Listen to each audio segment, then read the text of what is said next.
Ehihie ọma nụ ụmụ ọdịnala Igbo, orie ọma nụ. Ekenekwa m nwoke, ekene m nwaanyị. Asị m ka tata bụ orie mara anyị mma, ọmaka meela anyị, ka anyị gbuo n'iru, ka anyị bute ihe ọma, anyị gbuo n'azụ, ka anyị bute ihe ọma.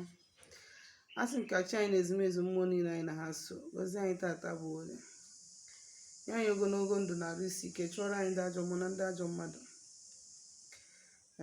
Asị m onye gwọrọ anyị ọgwụ ya saa n'ọnụ, ọ sacha ya nwụọ, ọ bịara egbu anyị gbuo onwe ya.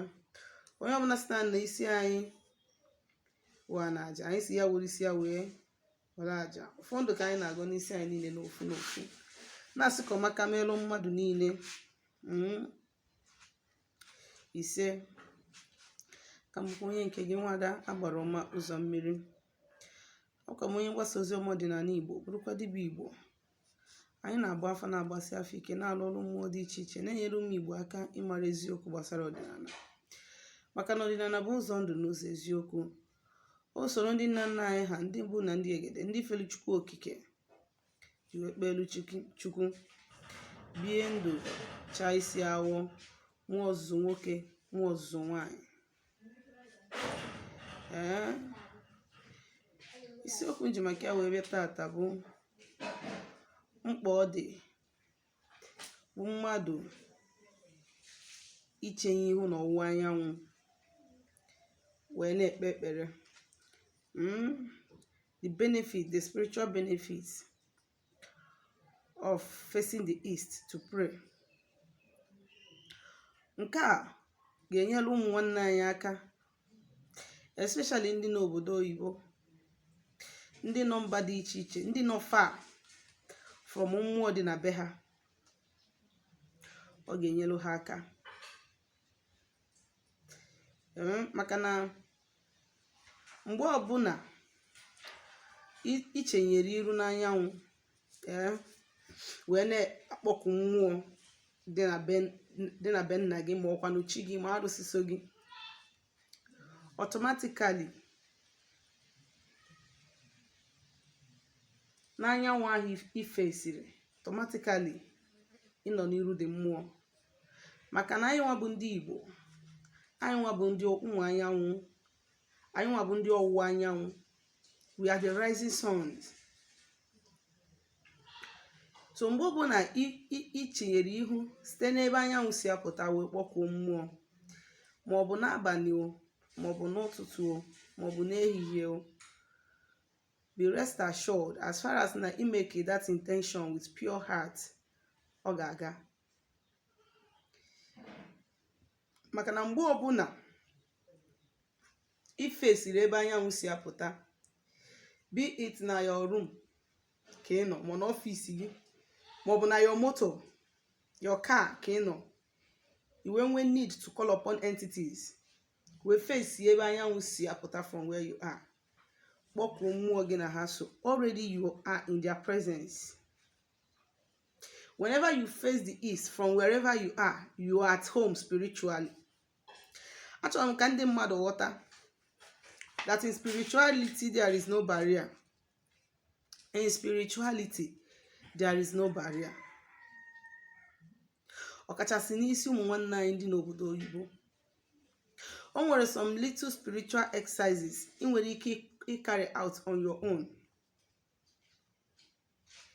Mee ya, ị na-enwetakwa the result n'obere obere. You understand? Maka na o nwere ike materials ị ga-eji wee carry out the spiritual assignment, ma nweta si ebe ị nọ. But ọ bụgodoro ọjị, ma ose, ma nzu, ma mmanya ọkụ ka ifuru, as far as na face east, you are at home. Ikpọku mmụọ ebe ahụ ka ndị Igbo, n'anyanwụ ka ndị Igbo si adọtụ ike.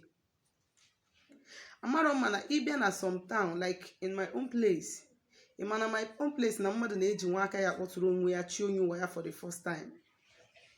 Mana o nwere ọtụtụ obodo na-anara eme ya. Mana ebe nsi, mmadụ ma nwoke ma nwaanyị ga-eji nwa aka ya kpọtụọ chi ya n'anyanwụ for the first time, feedie ya, ọma na-afụ ife ya. Is our origin. As far as na gịnị mere na ịfụrụ anyanwụ, as far as na ịfụrụ anyanwụ, ị ga-esi nwe n'anyanwụ wee kwubie okwu n'isi gị, as far as na ihe mma na ihe gbasara ọdịnala bụ na you must give in order to receive. At least ị ga-ejigoduru mmanya ọkụ, ọbụgoduru nzu, wee kwụrụ n'anyanwụ ebe ahụ. Ọ bụrụ necessarily iwu na anyanwụ ga-apụta iwe na-eme ya. Ya ka m ji wee sị ma n'ehihie ma n'abalị ma n'ụtụtụ.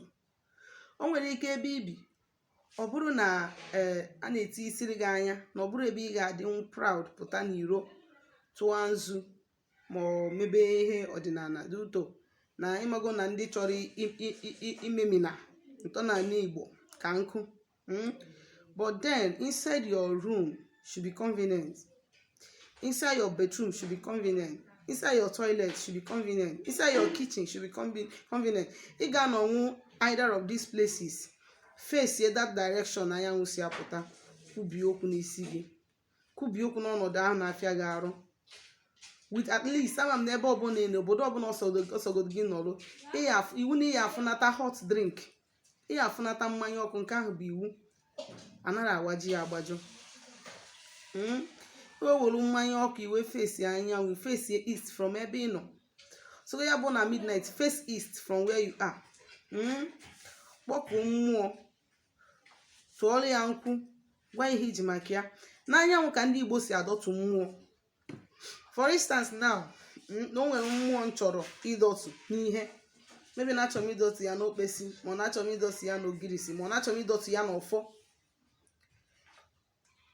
ma ọ na-achọrọ m ịdọtụ mmụọ ahụ n'ọkụ. Ọ na-anyanwụ ka mma anọ wee present ya whatever m ga-enye ya, wee kpọtuo mmụọ ahụ ọma nọkwa dị active na-alụ ọrụ.